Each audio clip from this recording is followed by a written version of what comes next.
Hello friends, welcome to TrendTech Guide. Today I'll show you how to convert numbers to word in Google Sheets. So let's start.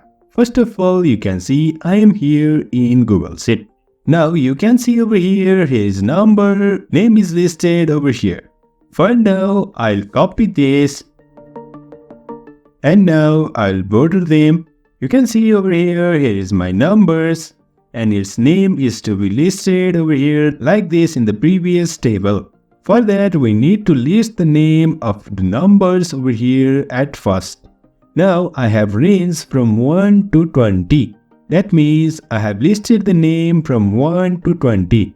You can list this in just a few clicks by going to ChatGPT and writing this prompt, give me number and its name in 2 columns from 1 to 20. After that, it gave me this type of result, but I want them in just 2 columns, so I again give the prompt as make it only 2 columns, not 4. Then after that, you can see I have got this name over here from number 1 to 20. And just copy this from here, this copy, and you can just paste it over here. I have done the same, so you can list these numbers as many as you need. Now let's get to the marks. And over here, I want like this 16 listed over here.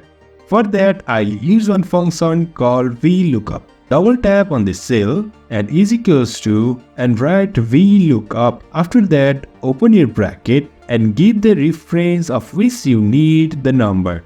I need 16. So I'll click on the 16 and comma. After that, select the range of numbers from where it will search. I will select this all from 1 to 20. Again, comma. Then after that you can see first column is our number and second is name.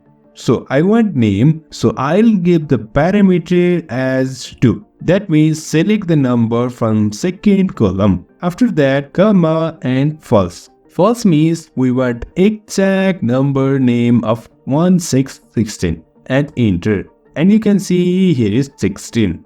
After that, just drop down and you'll find this all numbers. But here is few problem. Now to avoid this problem, over here on this first formula, you can just type dollar and dollar, also in C, dollar, dollar, and enter. And OK. You can see all numbers are visible now. So in this way, we can translate number in figures to words. So if you find this helpful, don't forget to subscribe. Have a good time.